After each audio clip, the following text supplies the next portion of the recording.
کثیر تعداد میں اہل سنت والجماعت کے افراد موجود ہیں، اور ہم اپنے بزرگوں سے سنتے آئے ہیں کہ سنی کا درود اس طریقے سے نہیں ہے۔ آپ الحمدللہ دیار شہباز محمد میں بستے ہیں، یہ کیا بات ہوئی کہ آپ کے بغل والے بھی آپ کے درود کو نہ سن سکے؟ ارے الحمدللہ ہم اس جماعت سے تعلق رکھتے ہیں جو حضور صلی اللہ تعالی علیہ وسلم کا نام سن کر، نعت پاک سن کر ان کے عشق میں جھومنے والی جماعت ہے، نہ کہ ڈگر ڈگر گھومنے والی جماعت ہے۔ اس لیے ایک مرتبہ عشق مصطفیٰ میں جھوم کر درود پاک پڑھیں اور نام محمد مستی میں چوم کر پڑھیں۔ اللہم صلی علی سیدنا شفیعنا حبیبنا مولانا محمد وبارک وسلم، صلو علیہ الصلوۃ والسلام دائما علیہ یا رسول اللہ صلی اللہ تعالی علیہ وسلم۔ حضرات، آپ اپنے علماء سے، ائمہ مساجد سے، اپنے امام صاحب سے درود پاک کے فضائل کے متعلق اکثر تقریر سنتے آئے ہیں، لیکن ایک بات ذہن نشین رکھیں کہ ہمارے بزرگوں نے تو ہمیں یہ بتا دیا ہے، یہ ہمیں سمجھایا ہے کہ جب بھی رب کے حضور میں ہاتھ کو اٹھاؤ تو کم از کم 3 مرتبہ یا 1 مرتبہ اول و آخر درود پاک پڑھو۔ وہ کیوں؟ اس لیے کہ ہم گنہگار ہیں، ہم سیہکار ہیں، ہم بدکار و ذلیل و خوار ہیں، لیکن اللہ تبارک و تعالیٰ اس درود پاک کی برکت سے ہماری اور تمہاری التجاؤں کو قبول فرمائے۔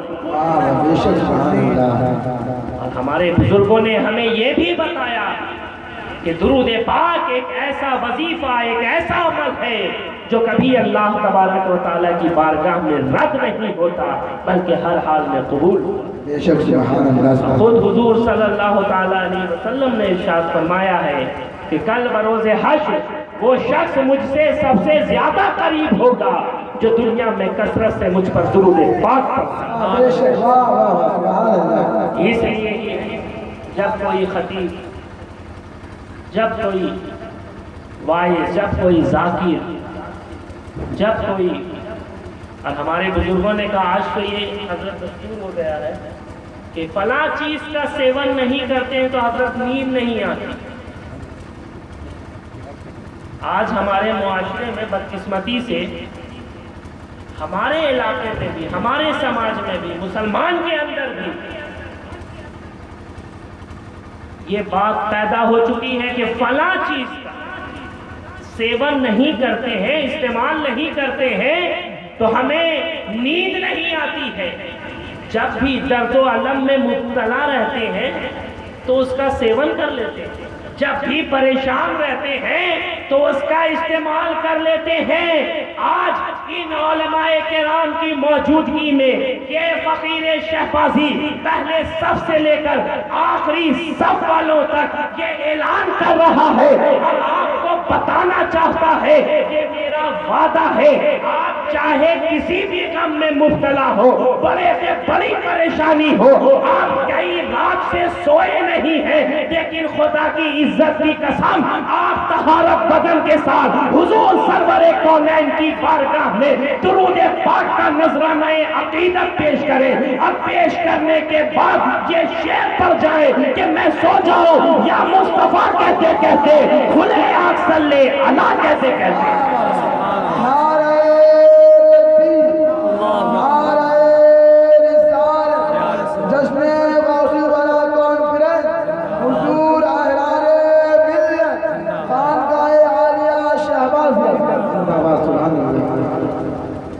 میں سو جاؤں یا مصطفیٰ کہتے کہتے، کھلے آنکھ صلی اللہ کہتے کہتے، پھر آپ کو نیند نہ آئے تب آپ میرا گریبان پکڑیے گا۔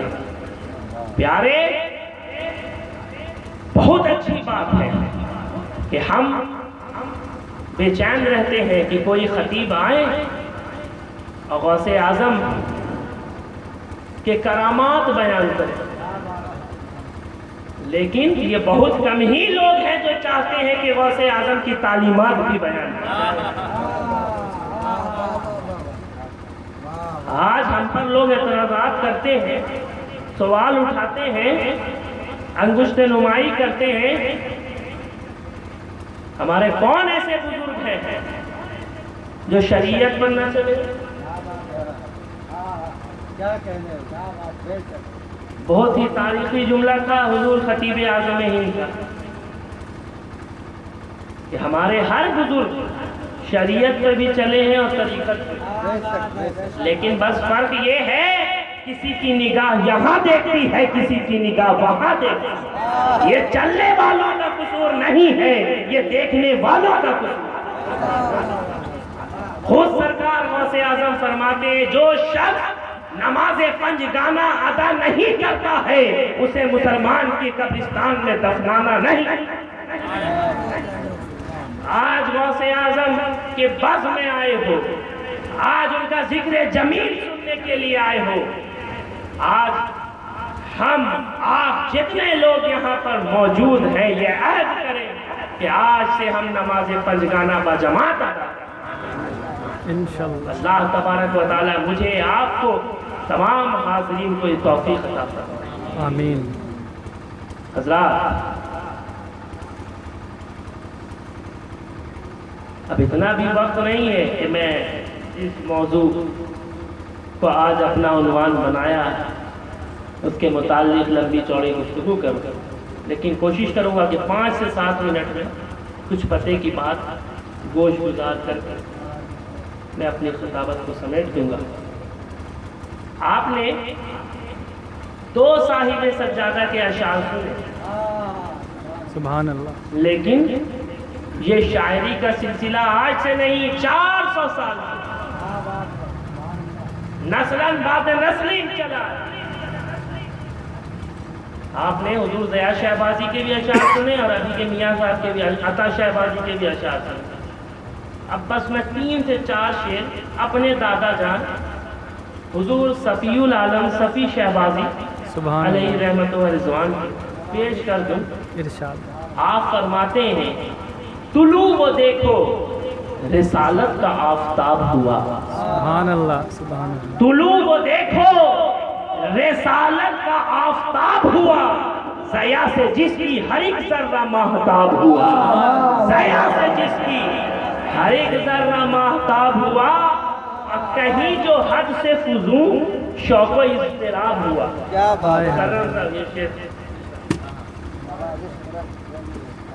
کہیں جو حد سے فضول شوق و اضطراب ہوا، درے حضور پہ پہنچا تو دل گلاب ہوا، درے حضور پہ پہنچا تو دل گلاب ہوا۔ کہیں جو حد سے فضول شوق و اضطراب ہوا، درے حضور پہ پہنچا تو دل گلاب ہوا۔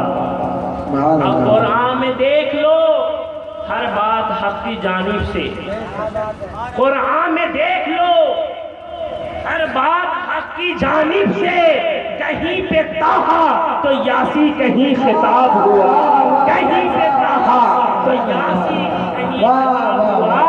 اور ان علماء کرام کی موجودگی میں جب آپ قرآن پاک کی تلاوت کریں گے تو بسم اللہ کے با سے لے کر ناس کے سین تک پڑھ جائیں، قربان جائیں۔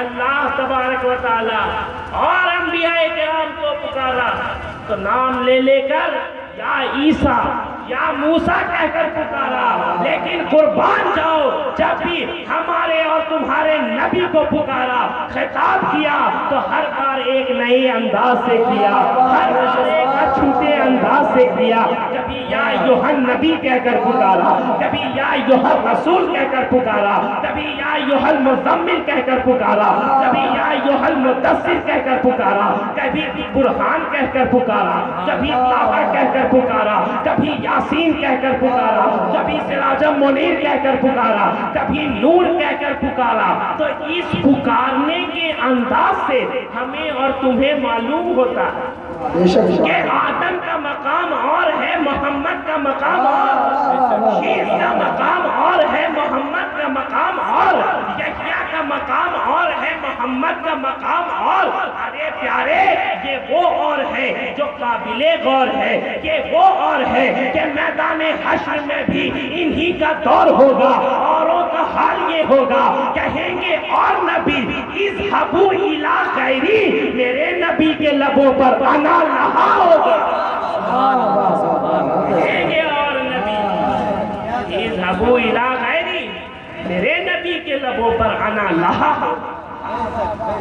نعرہ تکبیر، نعرہ رسالت، یا رسول اللہ، نعت مصطفیٰ، زندہ باد، نعت غوث اعظم، زندہ باد، نعرہ ملت، زندہ باد۔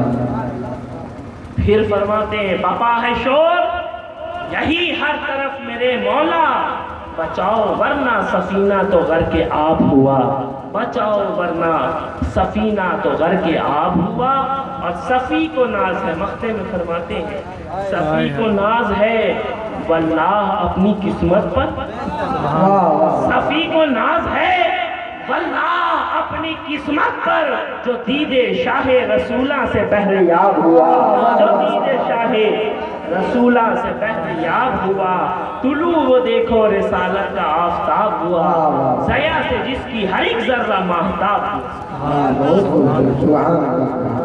حضرات، میں نے جیسا کہ عرض کیا، آج ہمیں اور آپ کو سب سے پہلے تعلیمات غوث اعظم پہ عمل کرنا ہے۔ بے شک، جب آپ نے تعلیمات غوث اعظم پر عمل کر لیا تو آپ کی دنیا بھی سنور جائے گی اور آپ کا عقبہ بھی۔ آج جتنے طرح کے اعتراضات ہوتے ہیں، جتنے طریقے کے سوال اٹھتے ہیں، جب آپ ان کی تعلیمات پر عمل کریں گے تو آپ اس قابل ہو جائیں گے کہ آپ اس کا جواب دے سکیں۔ بے شک، علامہ اقبال نے کہا تھا کہ اللہ سے کرے دور تو تعلیم بھی فتنہ، املاک بھی اولاد بھی جاگیر بھی فتنہ، ناحق کے لیے اٹھے تو شمشیر بھی فتنہ، شمشیر ہی کیا نعرہ تکبیر بھی فتنہ۔ آج جتنے طریقے کے فتنے جنم لے رہے ہیں، اس میں سب سے بڑا کردار، سب سے بڑا رول لا علمی کی وجہ سے